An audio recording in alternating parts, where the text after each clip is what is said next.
Okay Nandini, ഞങ്ങളുടെ ഫ്ലോറിൽ വന്നിട്ട് അങ്ങനെ വെറുതെ വിടാൻ പറ്റില്ല. പറയൂ, ഈ ഒരു DJ ഒരു പ്രൊഫഷൻ ചൂസ് ചെയ്തത് എന്തുകൊണ്ടാണ്? എത്ര വർഷമായി ഇതിനകത്ത്? ഇങ്ങോട്ട് വാ കമോൺ. ഒരു മിനിറ്റ് ക്ലാസ് വെച്ചില്ല. ഓ ഗ്ലാസ് വെച്ചില്ലെങ്കിൽ പ്രശ്നമാണ്.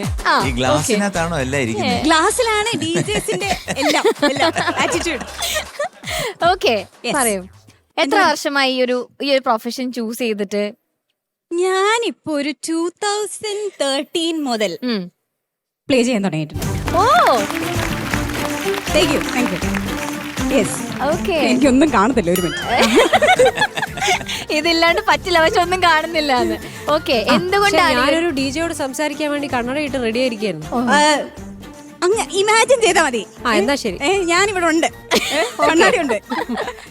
ഓക്കെ, പറയൂ, എന്തുകൊണ്ടാണ് ഈ ഒരു പ്രൊഫഷൻ ചൂസ് ചെയ്തത്? സത്യം പറഞ്ഞ എനിക്കൊരു ഡാൻസർ ആകണമെന്നായിരുന്നു എന്റെ ആഗ്രഹം. Okay. അപ്പൊ ഞാൻ മറ്റേ ബാക്ക്ഗ്രൗണ്ട് ഡാൻസർ ഒക്കെ ആയിട്ട് പണ്ട് ഞാൻ കളിച്ചിട്ടുണ്ട്. Okay. ഞാനൊരു പാകിസ്ഥാനി സിനിമയിൽ ഞാൻ ഇങ്ങനെ അഭിനയിച്ചിട്ടുണ്ട്, ഡാൻസർ ആയിട്ടൊക്കെ. Yes. സിനിമയിലോ? പാകിസ്ഥാനി സിനിമ. അതേതാന്ന് ഇപ്പോഴും എനിക്ക് അറിയത്തില്ല. Okay. പക്ഷെ വീട്ടിൽ നിന്ന് സമ്മതിച്ചില്ല ഡാൻസർ ആവാൻ. Okay. അപ്പൊ ഞാൻ വെച്ചാൽ അങ്ങനെയാണെങ്കിൽ ഞാൻ ബാക്കിയുള്ളവരെ ഡാൻസ് കളിപ്പിക്കും. അങ്ങനെ ഞാൻ DJ ആയി മാറി ഇവിടെ വരെ എത്തി, വളർന്നു, അതെ, പന്തലിച്ചു. ഓക്കെ. അപ്പൊ ഈ പ്രൊഫഷൻ വീട്ടിൽ ഓക്കെ ആയിരുന്നു? ഇല്ല, ഞാൻ പിന്നെ അവര് പറയുന്നൊന്നും കേൾക്കാൻ പോയില്ല, ഞാനിങ്ങ് പോയി. എന്റെ ഇഷ്ടം എനിക്ക് നോക്കണ്ടേന്നല്ലേ? ഓക്കെ. പോയി. പിന്നെ വേറൊരു കാര്യം, നന്ദിനി നമ്മുടെ അമൃത TVയിലെ ആങ്കർ കൂടെ ആയിരുന്നു അല്ലേ?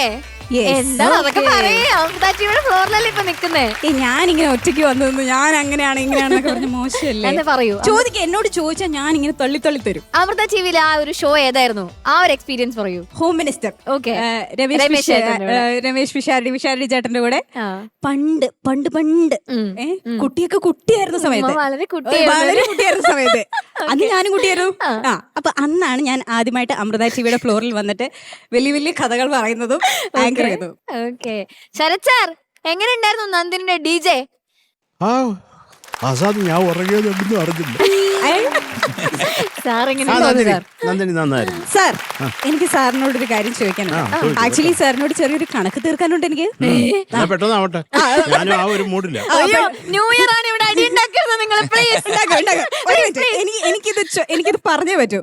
സാറിന് എന്നെ ഓർമ്മയുണ്ടോ? സാർ ഓർമ്മയുണ്ടോ?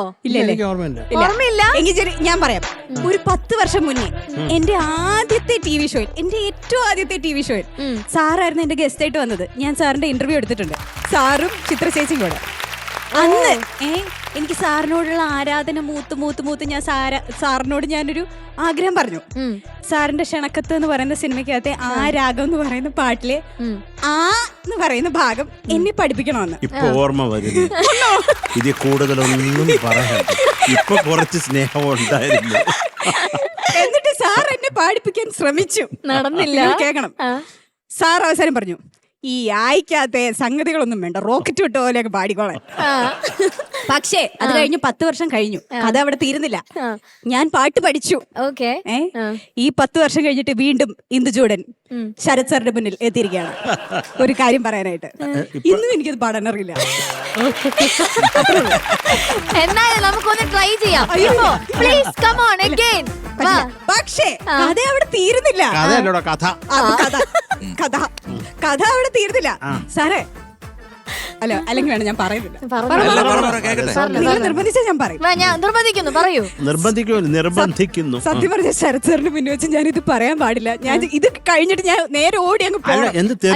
അല്ലല്ല, ഞാന് ഒരു 2 ആഴ്ച മുന്നേ സ്വന്തമായിട്ട് ഒരു പാട്ട് പ്രോഗ്രാം ചെയ്ത് കമ്പോസ് ചെയ്ത് വേറൊരാളെ കൊണ്ട് പാടിച്ച് ഞാൻ റിലീസ് ചെയ്തു. അങ്ങനല്ല, പക്ഷെ സാറിന് അറിയാലോ എന്റെ ആയുടെ ഒരു ആയിട്ടൊന്നും ബന്ധമില്ലെന്ന് ചെയ്തില്ലേ, അത് വലിയ കാര്യമാണ്. Very good, very all the best. MG സാറിന് ഇവിടെ ഒരു അടി കാണണമെന്ന് ഭയങ്കര ആഗ്രഹമുണ്ട്. ന്യൂ ഇയർ ആയിട്ട് ഒരു വെടിക്കെട്ട്. അല്ല, നന്ദിനി പറഞ്ഞു വരുന്ന വരവ് കാണുമ്പോ എന്തോ ഒരു സംഭവമാണെന്ന് ചോദിച്ചു. ഞാനൊരു പാട്ട് കമ്പോസ് ചെയ്തെന്ന് പറഞ്ഞാൽ മതി. പക്ഷെ എനിക്കത് വലിയ സംഭവമാണ്, കാരണം സാറിനറിയാം എന്റെ പാട്ടിന്റെ ഒരു ലെവല്. അതിലൊന്നും കാര്യമില്ല, കമ്പോസ് ചെയ്യുന്നുണ്ട്. പല മ്യൂസിക് കമ്പോസേഴ്സും അവരുടെ ഇൻസ്ട്രുമെന്റ് വായിച്ച് കേൾപ്പിക്കുകയാണ്. പാടാൻ അറിയാത്ത ഒരുപാട് പേരുണ്ട്, എന്നാൽ നന്നായിട്ട് പാടുന്നവരും ഉണ്ട്, അല്ലേ?